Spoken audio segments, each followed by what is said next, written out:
একটা নতুন দিনের শুরু মানে নতুন একটা গল্প, সাথে কিছু সুখ দুঃখের অনুভূতি, কিছু আনন্দ, কিছু বেদনা। আমার প্রিয় ভিউয়ার্স, আসসালামু আলাইকুম। কেমন আছেন আপনারা সবাই? ব্লগস বাই চুমকি রান্নাঘরের আরও একটা নতুন ব্লগ নিয়ে আপনাদের মাঝে হাজির হয়ে গেলাম। তো সকাল সকাল ব্লগটা শুরু করেছি। তো সকাল থেকেই ঝুম বৃষ্টি পড়ছে। তো দাঁড়িয়ে দাঁড়িয়ে বৃষ্টিটা দেখতে অনেক অনেক বেশি ভালো লাগছিল।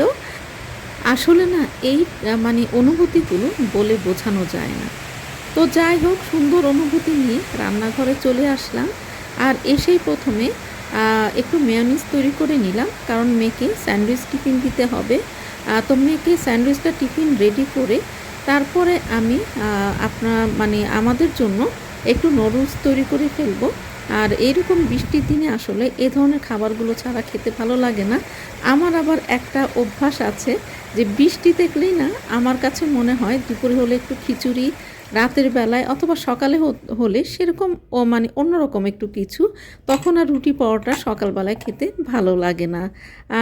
আমার মতো কার কার এই অভ্যাসগুলো আছে একটু জানিয়ে দিয়েন কিন্তু। আর এই যে মেয়ের জন্য দুটো চিকেন বল ভেজে নিয়েছি, কারণ মেয়ে যেহেতু আস্তে আস্তে বিকেল হয়ে যাবে। তো একজন ডক্টর বলেছিল যে বাচ্চারা যখন স্কুলে যাবে তখন তাদেরকে চেষ্টা করবেন একটু ভাত খাইয়ে দিতে, কারণ রুটি বা পরোটা একটুখানি হয়তো ছিঁড়ে ওরা খেয়ে যায়। তো দু লোকমা যদি ভাতও খায় সেটাও তাদের অনেকক্ষণ একটু পেটে থাকবে। আর এখান থেকে কিন্তু গ্যাস্ট্রিকের সমস্যাটাও হবে না।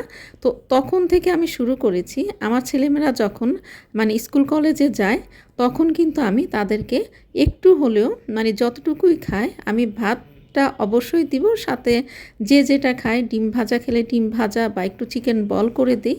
এভাবে করে আমি তৈরি করে দেই। এখন পর্যন্ত কিন্তু আমি সেই একই নিয়মটা মেনটেন করছি। আর এই যে মেয়ের জন্য আমি মেয়োনিজ সকালে তৈরি করে নিয়েছি, ঝটপট তৈরি করে নিয়ে তারপরে স্যান্ডউইচ বানিয়ে দিয়েছি, কারণ মাঝখানে খেয়ে নেওয়ার জন্য। আর আমি সব সময় চেষ্টা করি যে বাসায় নিজের হাতে সব কিছু তৈরি করতে, আর নিজের হাতে তৈরির কোনো বিকল্প নেই। আমি আমার সন্তানদেরকে সব সময় নিজের হাতেই তৈরি করে খাওয়ানোর চেষ্টা করেছি। তবে মাঝে মধ্যে একটু ভ্যারিয়েশন আনার জন্য, যে একটু চেঞ্জ আনার জন্য তাদেরকে হয়তো একটু বাইরের খাবার খাইয়েছি বা একটু রেস্টুরেন্টে খেতে নিয়েছি, সেটা স্বাভাবিক, মাঝে মধ্যে সেটা তো করতেই হয়। তবে 12 মাসের মধ্যে ধরেন 10 মাসই আমি কিন্তু নিজের হাতে তৈরি করে খাবার আমার সন্তানদেরকে খাইয়েছি। আসলে কি জানেন, এটা একজন মায়ের একটা বড় পরিতৃপ্তি। এখন এই যে দেখতে পাচ্ছেন আমার দুপুরের কাটা বাছা সব খালা করে দিয়েছে, রান্নাবান্না অফ ক্যামেরায় শেষ করে নিয়েছি।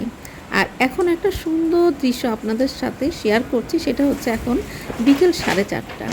আর দেখেন হঠাৎ অন্ধকার হয়ে শিলাবৃষ্টি শুরু হয়েছে।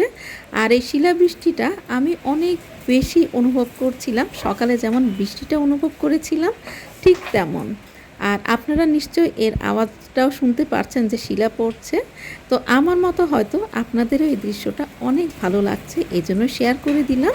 তো সবাই ভালো থাকবেন, সুস্থ থাকবেন। আল্লাহ হাফেজ।